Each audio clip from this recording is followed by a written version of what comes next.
विचार करो, रावण से प्रतापी, हिरण्यकश्यप से वरदानी, विश्व विजयी, सहस्त्राबाहु अर्जुन, तुम्हारे तो 2 भुजाएं, उसके तो 1000 भुजाएं थे। इस धरती को जो त्राहिमाम बुलवा देने वाले बलशाली थे, आज उनका पता नहीं। फिर तुम किस बल पर भगवान को भूल रहे हो? किस लाभ के लिए तुम भगवान का भजन छोड़ देते हो? ये लाभ सब छूटा है। अभी मरो, तुम्हारा बैंक बैलेंस, बिल्डिंगें, जो भी सब छूटा, सब छूटा। उमा कहूं मैं अनुभव अपना, सत हरि भजन जगत सब सपना। सत्य वस्तु, सत्य कमाई, सत्य धन, भगवान का नाम। जितना आपने जप लिया उतना ही सत्य, बकाया सब झूठा, सब व्यर्थ। सोचो, तुम्हारे पिता, तुम्हारे पितामह, घर के बड़े बूढ़े सब कहां गए? मृत्यु के गाल में सब समा गए। वो लोग क्या नहीं सोचते थे, लेकिन क्या उनकी सोच सत्य हुई? सब सोच यहीं रह गई और वो यहां से चले गए। ऐसे ही आप भी चले जाएंगे। सोच सोच ये मकान मिल जाए, फिर ऐसा हो जाए, फिर ऐसा हो जाए, फिर ऐसा हो जाए, और ऐसा सोचते सोचते मर गए। यदि उस सोच में भगवान का भजन नहीं, तो तुम्हारी सोच शोक प्रदान करने वाली बनेगी। यदि उस सोच को बदल दो, ऐसा श्री जी का श्रृंगार आज करेंगे, आज ऐसा भोग लगाएंगे, आज प्रियालाल को ये पद सुनाएंगे, आज प्रियालाल को ऐसे सुख पहुंचाएंगे। ये सोच आपकी परम सत्य सच्चिदानंदमयी, अन्य सब सोचे पार्थिव मायाकृत नाशवान। सोचो तुम्हारी दशा क्या होगी जब तुम भगवत विमुख होकर शरीर यहां से त्यागोगे और आपके कर्मों का निर्णय होगा। कृपालु भगवान ने संस्कृति मान बरियाई के पायो मानुष्य देव थाकत डारत, संस्कृति के चक्र को रोक करके मनुष्य शरीर कृपा करके दिया, और आपने उस मनुष्य शरीर को संसारिक सोच में नष्ट कर दिया। भजन नहीं किया, व्यर्थ का चिंतन करते हुए व्यतीत कर दिया। तो जब मालिक के दरबार में पहुंचोगे, तुम्हारा हिसाब किताब होगा तो दुर्गति हो जाएगी, तुम्हारी दशा बिगड़ जाएगी। इसलिए देखो, तुम्हारा ये यौवन, तुम्हारी ये जवानी, तुम्हारा रूप, तुम्हारा धन, तुम्हारा सम्मान, ये सब यहीं रह जाएगा। ये सभी वस्तुएं नष्ट होने वाली हैं और तुमसे निश्चय ही इनका वियोग होगा, चाहे जो प्रिय वस्तु हो, चाहे व्यक्ति हो। मृत्यु लोक वियोग स्थली है, संयोग स्थली नहीं है। ये ऐसे है जैसे रेलवे स्टेशन, प्याऊ, गौशाला, धर्मशाला। अपनी रात काटी धर्मशाला में, अपनी अपनी यात्रा की, पानी पिया अपनी अपनी यात्रा, गाड़ी आई अपनी अपनी यात्रा में स्टेशन। ऐसे यहां समय व्यतीत करना है भगवान का नाम स्मरण करते हुए। जो जवानी के चक्कर में पड़कर पाप करता है, धन के चक्कर में पाप करता है, उसका वियोग इससे तो होगा, जवानी से भी, धन से भी, लेकिन दुर्गति पक्की। जो अपनी जवानी में संयम धारण करके ब्रह्मचर्य से भगवान का नाम जप कर रहा है, भगवान के नाम की कमाई कर रहा है, उसका वियोग कभी भगवान से नहीं होगा, क्योंकि हम और भगवान दो हैं ही नहीं। हम और भगवान दो हैं ही नहीं, एक ही डीएनए है हमारा और भगवान का। जो आत्म स्वरूप है वो भगवत स्वरूप है। हम और भगवान एक जाति के हैं, हम और भगवान एक हैं। ईश्वरं जीव अविनाशी ममैवांशो, भगवान का अंश भगवत स्वरूप होता है। हम इसी देह और जगत के भोगों को अपना मानकर भगवान से विमुख हो गए। यहाँ बस पलक झपकते मृत्यु तुम्हें ग्रस ले गई। जैसे हमारे 50-55 वर्ष व्यतीत हो गए, हमको लगता है कल घर से निकले थे। ऐसा नहीं लगता कि 55 वर्ष की आयु हो गई। कितना लंबा समय जीवन का व्यतीत हो गया। अब कितने मिनट बचे हैं पता नहीं। ऐसे ही जो भोगों में भूले हुए जीव हैं, उनकी बड़ी लंबी आयु भोगों में व्यतीत हो जाती है और कमा कुछ नहीं पाते हैं। जो परलोक की कमाई है वो भजन है, वो सत्य है, वो परोपकार है, वो व्रत उपवास नियम संयम, ये सब कमाई है। इन सब से लोग दूर रहकर पापाचरण में, व्यर्थ के चिंतन में, प्रपंच में अपने जीवन को नष्ट कर देते हैं। सोचो, भले लोग तुम्हें बड़ा समझकर पूज रहे हो, क्या तुम बड़े हो गए? बड़े तो तब हो गए जब बड़े के हो जाओगे। बड़ा कौन है? प्रभु। बड़ा कौन? जो प्रभु में चित्त को समाहित कर दिया है। चित्त का समाधान, कोई प्रश्न नहीं, कोई संशय नहीं, निरंतर भगवान का भजन, चित्त का समाधान। विचार करो, तुम्हारा जीवन सफलता की तरफ जा रहा है कि असफलता की तरफ? यदि भगवान को भूल करके प्रपंच में लग गए तो तुम्हारा जीवन असफलता के मार्ग में जा रहा है। यदि तुम हर कष्ट सहकर भगवान का भजन करते हुए जीवन व्यतीत कर रहे हो तो तुम्हारा जीवन सफलता की तरफ जा रहा है।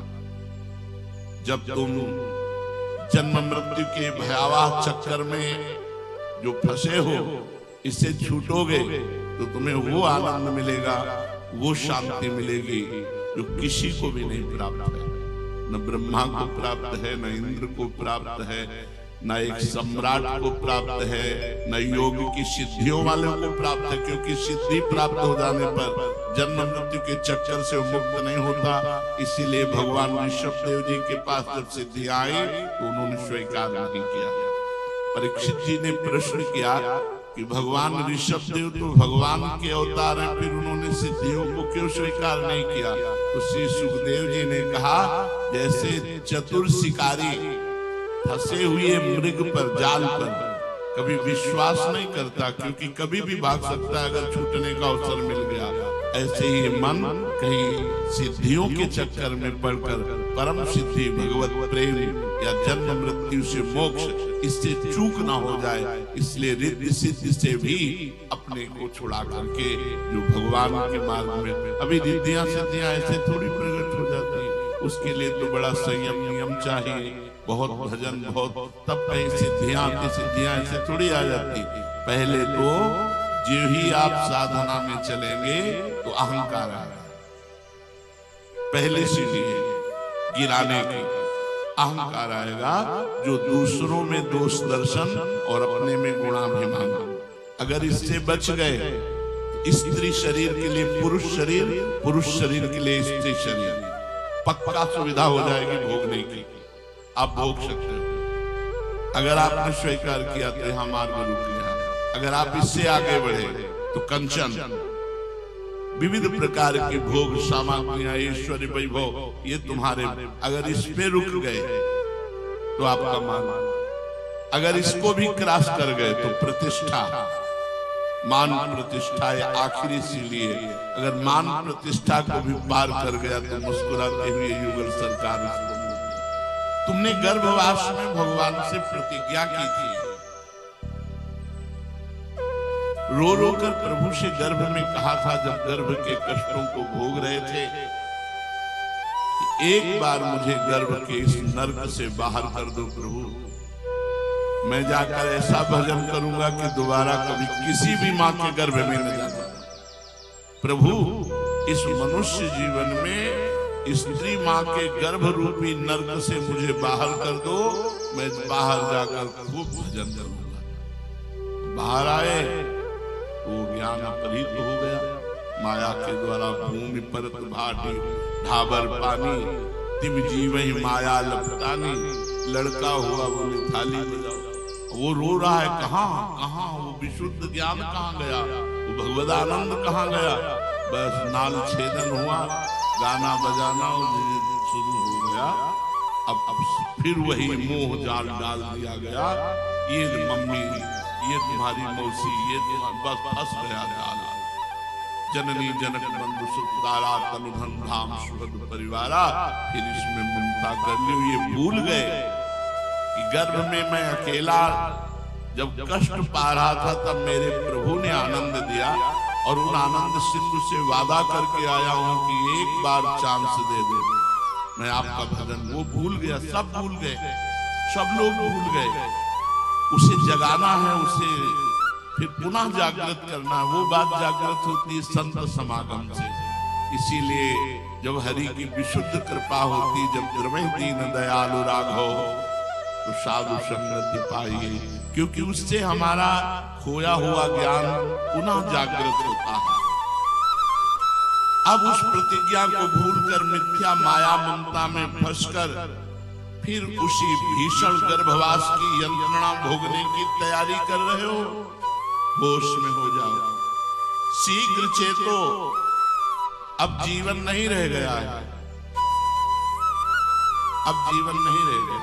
50-55 वर्ष, 40 वर्ष, 30 वर्ष, अब पता नहीं 30 सेकेंड नहीं, क्या पता था उनको कि काल 1 मिनट में हमारी सब मनोरथों में पानी फेंक।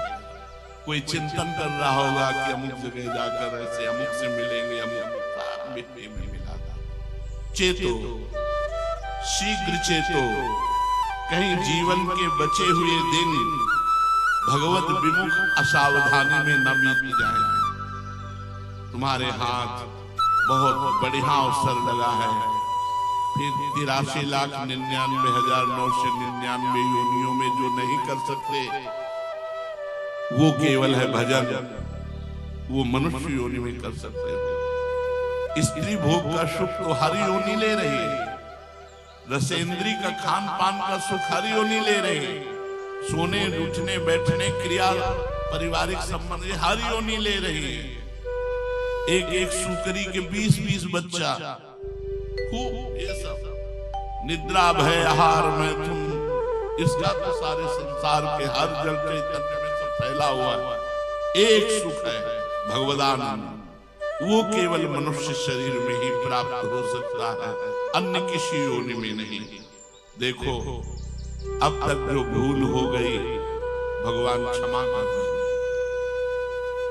एक एकांतिक में प्रश्न करता, धर्म को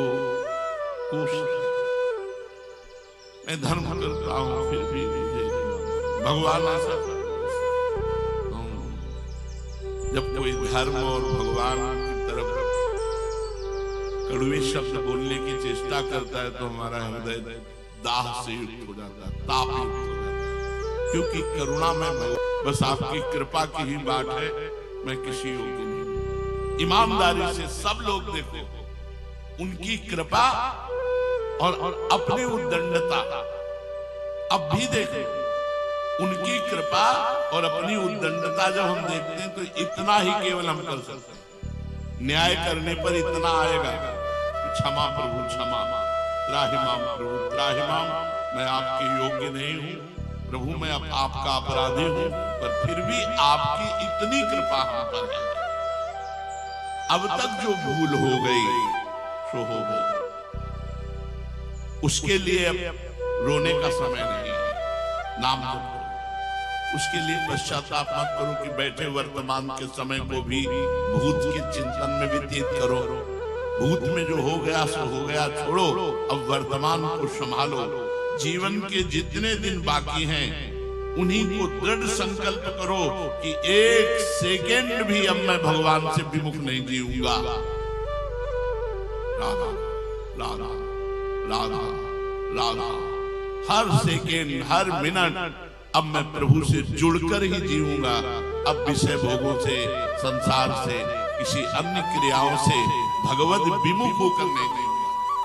क्रियाएं तो करनी ही पड़ेंगी संसार में, कर्म तो करना ही पड़ेगा, पर मामनुष्य युद्ध मेरा स्मरण करते हुए कर्म करो, तो जीवन को सफल कर लोगे। ऐसा अवसर बार बार नहीं मिलने का। इस परम लाभ को प्राप्त करने में आलस्य मत करो। सोचो, यावत् स्वस्थमिदं कलेवरम यावच्च दूरे जरा। जब तक बुढ़ापा दूर है, शरीर स्वस्थ है, तब तक तुम कुछ भी कर सकते हो। क्या कर्मों का भोग? यावत् स्वस्थमिदं कलेवरम यावच्च दूरे जरा। जब तक तुम्हारा शरीर स्वस्थ है, बुढ़ापा ग्रसित नहीं कर लेता, रोग ग्रसित नहीं कर लेता, तभी तक तुम कुछ अपने लिए कर सकते हो। अपने लिए क्या है?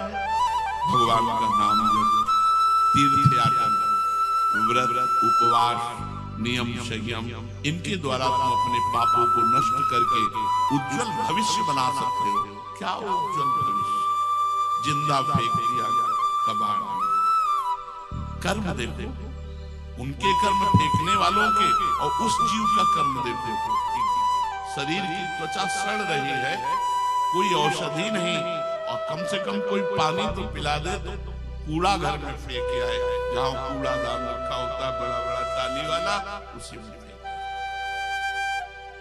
सोचो, जब तक तुम्हारा शरीर स्वस्थ है, इंद्रियां सशक्त हैं, मन प्रबुद्ध है, बुद्धि काम दे रही है, तभी तक तुम भगवान का भजन कर सकते हो।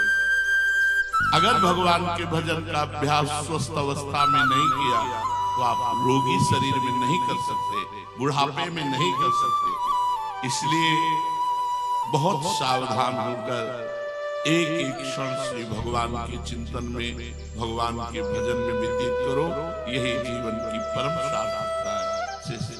श्री राधा वल्लभ लाल को बुलाया गया था, खूब दक्षिणा दी, उत्तम उत्तम रत्न समर्पित किए।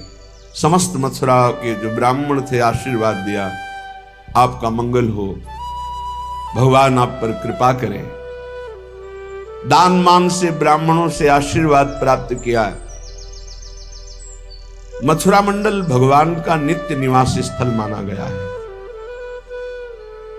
श्री सेवक जी महाराज कह रहे, मथुरा मंडल भूमि अपनी, ये भगवान की स्वयं की भूमि है। मथुरा नित्य कृष्ण को बास, निस दिन श्याम न छाणत पास, ताप सकल लीला कही। एक क्षण के लिए भी कभी भगवान श्रीहरि मथुरा से दूर नहीं होते। मथुरा मंडल प्रभु राजधानी, जो श्रीमुख वाराह बखानी, अति प्रिय लागे ब्रज की अवनी, कृष्ण चरण अंकित भई कमनी। जैसे ब्रज मंडल की एक एक कण रज महान पावन। पहली बात तो भगवान की लीला स्थली, दूसरी बात यहाँ प्रेमियों के आंसुओं से हर कण भींगा हुआ है। कुछ विरही, कुछ मिलन, ऐसे आनंद अश्रु और विरह अश्रु से भींगी हुई ये भूमि है। तो मथुरा भी श्री कृष्ण जी का प्राकट्य स्थल है और नित्य श्याम श्री कृष्ण की उपस्थिति मानी गई है। भारतवर्ष में सप्तपुरियां हैं, परम पवित्र हैं। इनका स्मरण, दर्शन,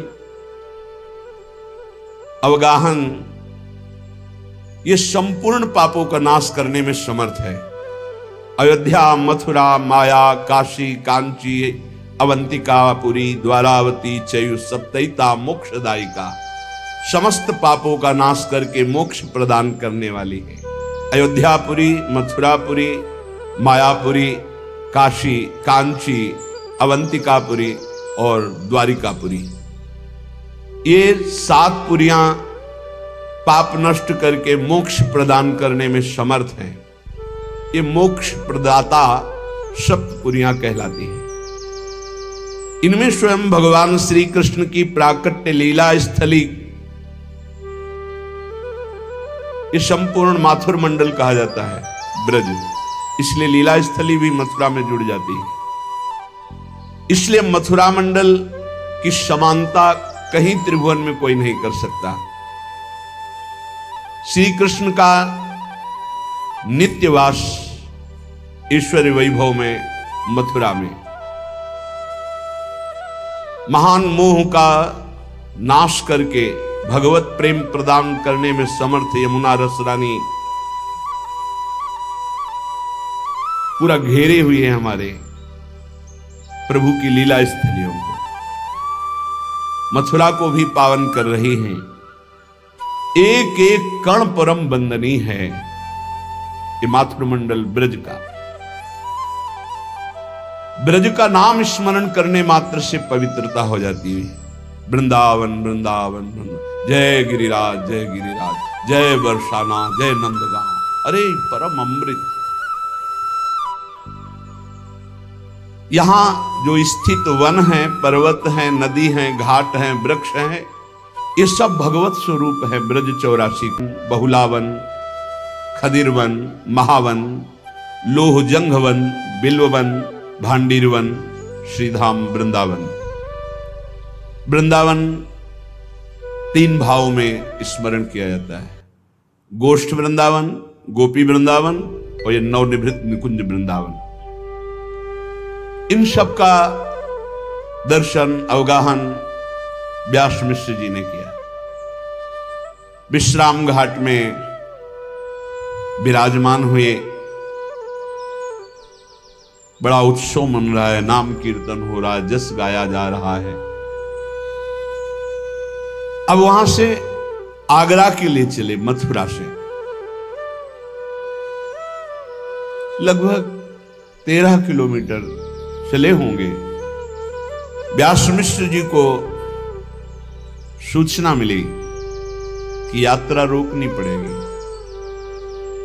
उदर में पीड़ा हो रही है तारा रानी की। तत्काल उत्तम स्थल की खोज हुई। बादग्राम को बिल्कुल छूता हुआ ही विशाल कुंड है, बहुत विराट बट वृक्ष, जहां छोटा आज वट वृक्ष है वहां विशाल बट वृक्ष। वहीं आदेश हुआ, तत्काल महल की तरह वस्त्रों के तंबू तान दिए गए।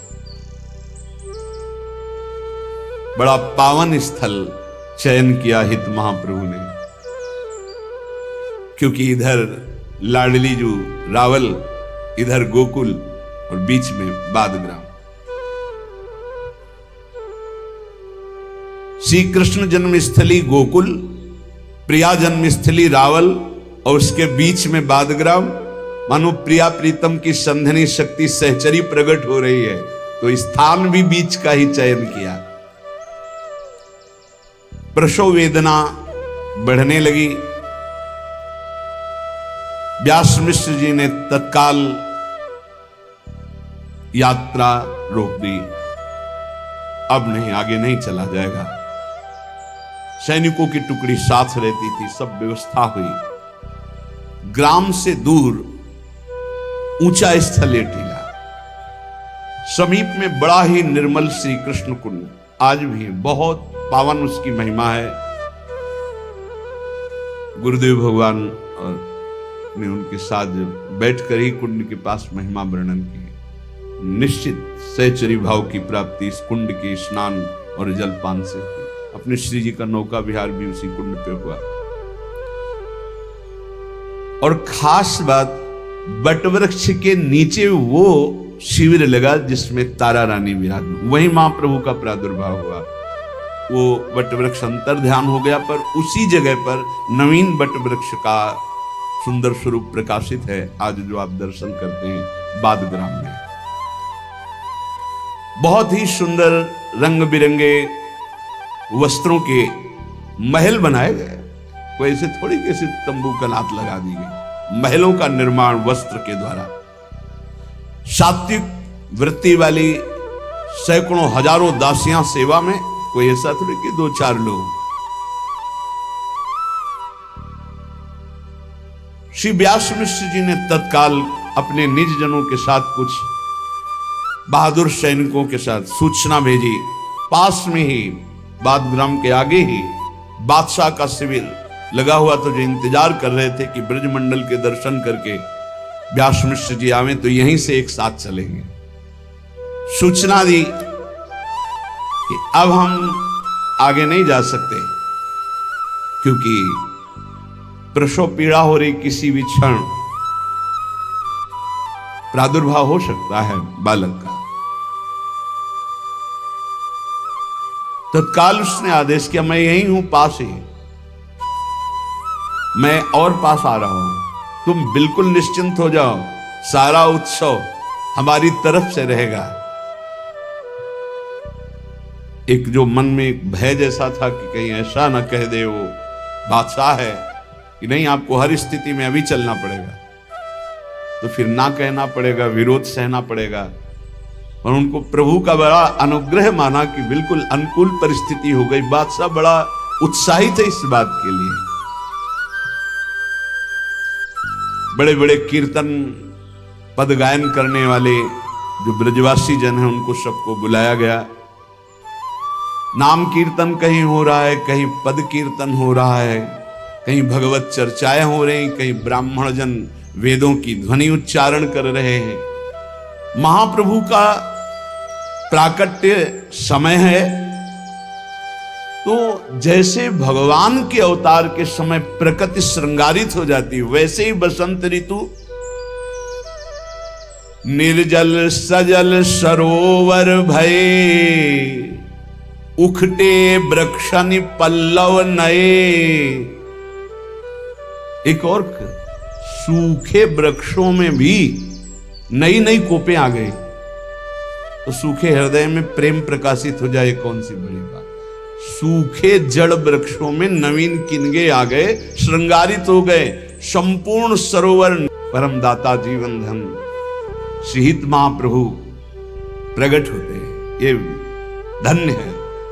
भगवान भी प्रकट हुए, प्रियाजू भी प्रकट हुई, यही दिव्य लीला हुई, तो उनकी दिव्य लीला का रसास्वादन कराने के लिए हित सजनी जो भी यहीं प्रकट हुई।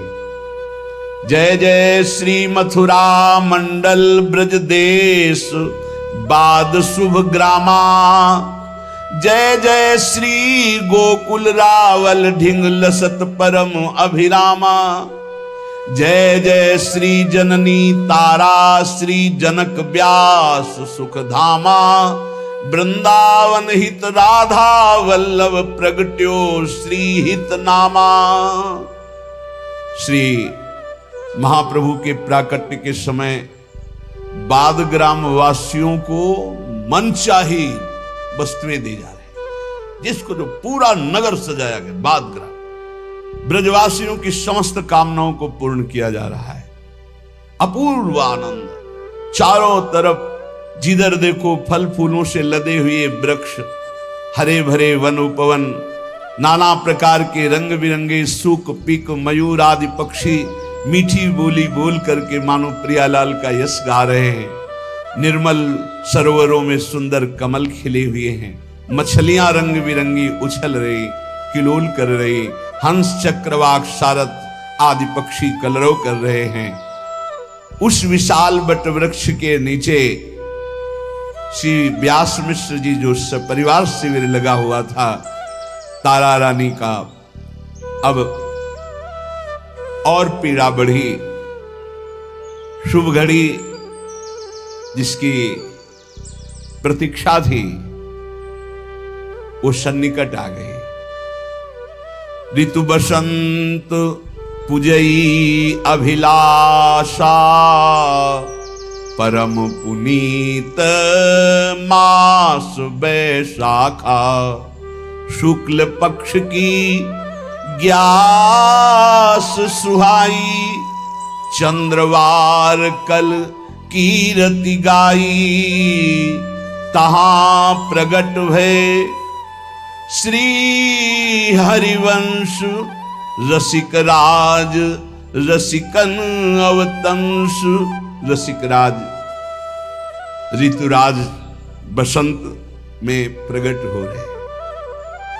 बसंत ऋतु वैशाख का महीना, शुक्ल पक्ष की एकादशी तिथि, अनुराधा नक्षत्र, दिन का अंतर, आज रविवार पर सोमवार का दिन और प्रातः काल की यही बेला। बादग्राम में श्री कृष्ण सरोवर के समीप वट वृक्ष के नीचे हित सजनी जू का स्वरूप वंशी अवतार महाप्रभु श्री हरिवंश चंद्र जू प्रकट हो। सेवक जी महाराज का मथुरा मंडल मंडल भूमि आपनी, जहां बाद प्रगटे जगधनी, भवन भनी अवनि वर आप मुखो, शुभ बासर शुभ रीक्ष विचार, माधो मास ग्यास उजियार, नारिनु मंगल गायो, दक्षिण देव दुंदुभि बाजिए, जय जय शब्द सुरन मिली किए,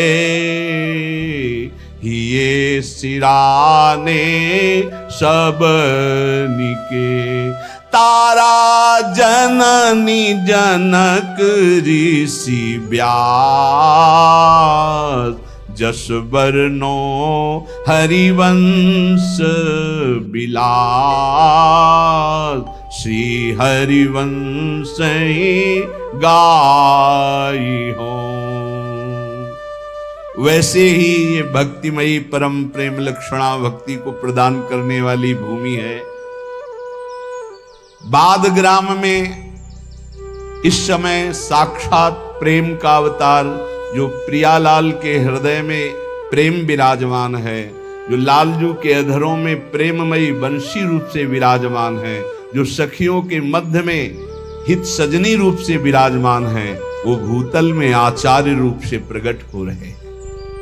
ये और कोई नहीं, जाने और दूजो नहीं, ये वही परम तत्व हैं।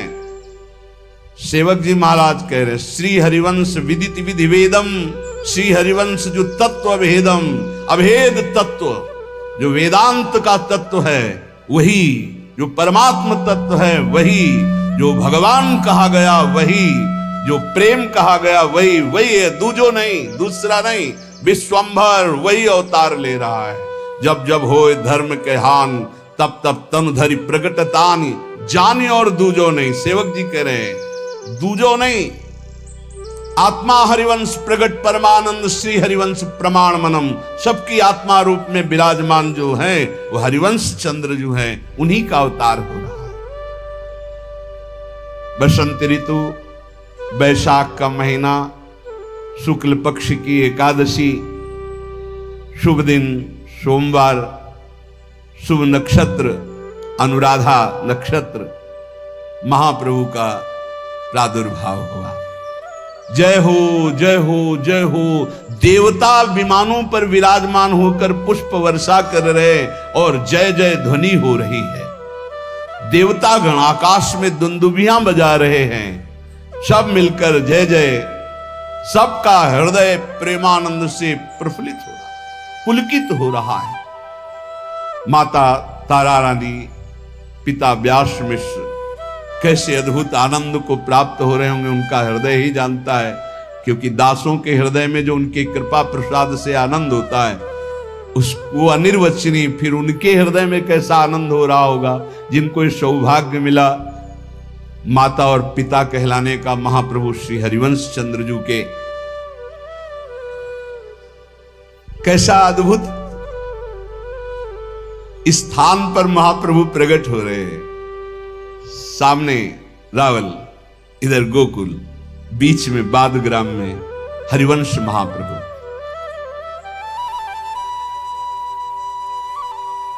सबसे पहले ये देखी हुई बात हितधाम में महाप्रभु जब प्रकट हुए तो सबसे पहले महाप्रभु के श्रीमुख से निकला राधा। ये हम पढ़ी बात नहीं करे, वहां भी कहा था। प्रातः काल 2 बजे से लेकर के 4 बजे तक आसन में बैठते थे, फिर 4 बजे से दिनचर्या करके फिर 7:30 बजे वहां सत्संग होता था। उस समय ये जो महाप्रभु की कृपा प्रसाद से दर्शन हुआ, महाप्रभु जो ही प्रकट हुए तो सबसे पहले महाप्रभु के श्रीमुख से निकला राधा। रोए नहीं। जैसे साधारण बालक प्रकट होता है तो सबसे पहले रोता है। दूसरी बात, जैसे साधारण बालक झिल्ली में बंधा हुआ उस घृणित पदार्थों के बीच में होता है, ऐसे महाप्रभु का जन्म है। गर्भ है ऐसा आभास होता रहा और गर्भ प्रकट हुआ ऐसा देखा, पर कंचन वर्ण का विशुद्ध तेजों में बालक उनके सामने है। बस ये दृश्य देखा। जैसे सांसारिक बालक में ऐसा नहीं। जीव ही गोद में लिया तो महाप्रभु सबसे पहले बोले राधा। राधा नाम ऐसा अमृत में जे भी महाप्रभु बालक एकदम अभी प्रकट हुए हैं। आप कब ऐसी हमें सामर्थ्य देंगे कि हम इस रहनी से वृंदावन में रहें। देखो, दिखावा के लिए ये नहीं है कि 4 दिन के लिए हम कोई दिखावा करें। वो बहिर्मुख साधक होता है जिसकी एक रहनी नहीं होती। आज हाथ में करवा है, कल कमंडल है, परसों कुछ नहीं। आज रज लगी हुई है, कल कुछ, ऐसे नहीं। एक रहनी, जीवन भर एक रहनी का पालन करते हैं संत जन। एक रहनी, आपकी रहनी ही आपकी स्थिति का परिचय देती है।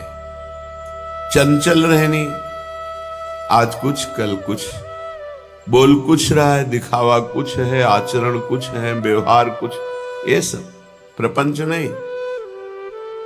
बहुत धैर्य पूर्वक एक रहनी में 20 वर्ष चलना चाहिए। ये बहुत ध्यान से सुन ले। आज ऐसे रंग का कपड़ा, कल वैसे रंग का कपड़ा, आज दिगंबर हो रहे हैं, आज लंगोटी केवल लगी है, कल ऐसा, ये सब नहीं। एक रहनी, महापुरुषों की एक रहनी देखी गई है। फिर वो जो स्थिति आती है वो बात अलग होती है। स्थिति का नाटक करना और स्थिति आने में बड़ा अंतर होता है। नाटक ही रहता है, स्थिति रहती है। श्रीपाद कह रहे हैं इसे नाटक में ना उतारा जाए, इसे स्थिति में लिया जाए। क्या कह रहे? जरत कंथा में काम दधदपि च कौपीन मनुष्यम। केवल एक लंगोटी शरीर में है और ऊपर से फटे पुराने कपड़ों को घूरे में से बीन चिनगटा रक्षा कीजे सीतिन। ऐसे बसिए ब्रज बीथिन, जो फेंक दिए गए हैं वस्त्र उनको उठा लिया और उनको गांठ लगा ली गई या सिल लिया गया, उसे कंथा कहते हैं। जो वस्त्र त्याग दिए हैं, जिन पर किसी का अधिकार नहीं है, वो प्रतिग्रह नहीं होता। उसे उठा लिया, यमुना में धो लिया, गांठें लगा ली, शरीर को ढक लिया। पहले ऐसा ही था क्योंकि यहां आधुनिकता नहीं थी। बहुत मुश्किल होता था उदर भरना, वो ब्रजवासियों की टूक से ही होता था। एक शरीर में लंगोटी और जो त्याग दिए गए हैं ऐसे वस्त्रों का संग्रह करके ग्रंथि लगाकर या शिल करके और उसको शरीर में धारण करना।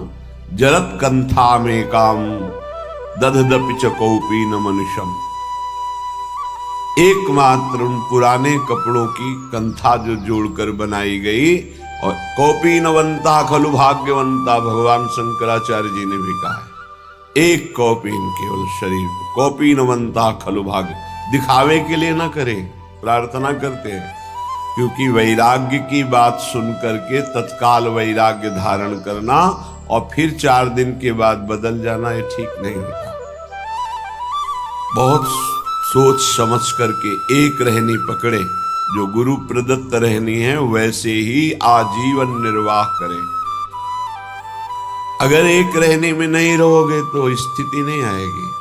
कभी सब कपड़े उतार दिए, कभी ऐसा पहन लिया, कभी टाट लगा लिया, कभी लंगोटी केवल है, तो ये सब एक रहनी गुरु प्रदत्त। गुरु ने आपको क्या दिया? वैसे ही जैसे एक रहनी में हमने देखा है बड़े महापुरुषों को। स्वामी श्री अनंग बोधाश्रम जी महाराज का सन्यास हुआ तो सन्यास होता है दिगंबर करके, कोई वस्त्र शरीर में नहीं। गंगा जी में इतना बड़ा ही करुण प्रसंग होता है उस समय, इतना गंगा जी में खड़े करके गुरु पूछते हैं तुम्हारा कौन, ऐसे वो खड़ा होता है सन, नारायण के सिवा कोई नहीं। 3 बार नारायण के सिवा कोई, ये धिक्कार है यदि नारायण के सिवा किसी को स्वीकार करे। जब 1, 2, 3 बार गुरु के सामने कह दिया भगवान के सिवा कोई नहीं, निकलो बाहर। फिर उनको सन्यास पद्धति, फिर कहते हैं कॉपी, तो उनका गुरु जी एक बार उतरा दिया आपने, अपनी वैष्णव पद्धति में ऐसा नहीं, सन्यास पद्धति में। तो उनका लोक व्यवहार के वो लोक कहां रह गया प्रभु? आपने जब कहा नारायण के सिवा कोई नहीं, तो अब मेरा लोक खत्म हो चुका है। ठीक है, तो चलो आश्रम।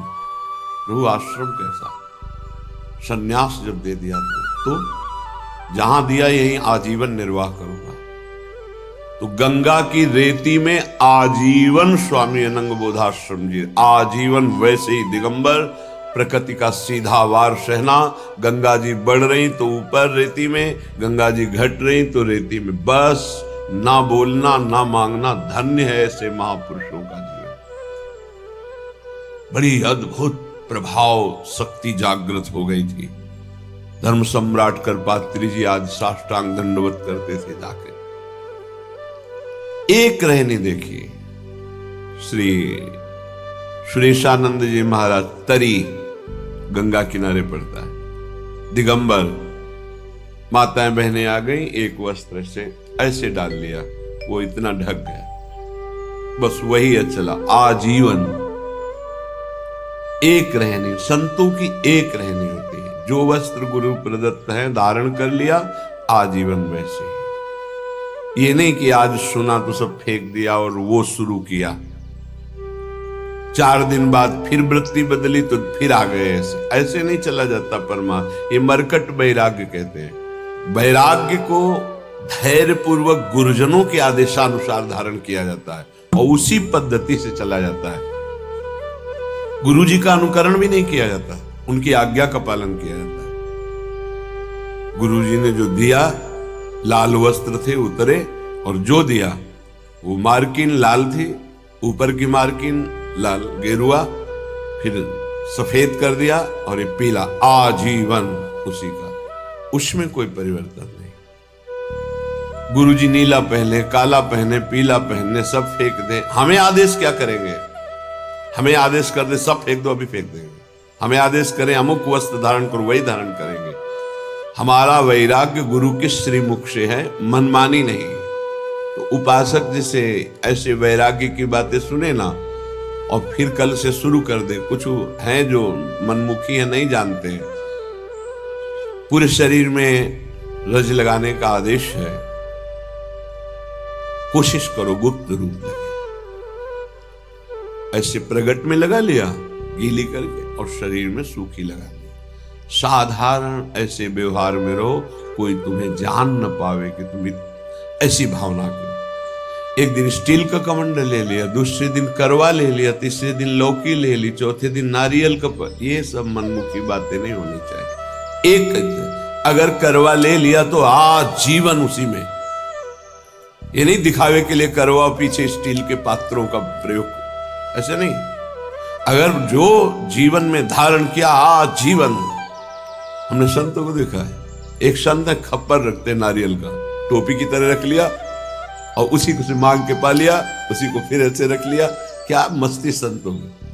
आप लोग रज का सेवन करते हैं, रज का ही सेवन करें। जो रज के पात्र हैं, शरीर में रज लगाना, रज का तिलक, प्रसादी, चंदन, रज के पात्रों में पाना, अपनी शैया में रज डालना।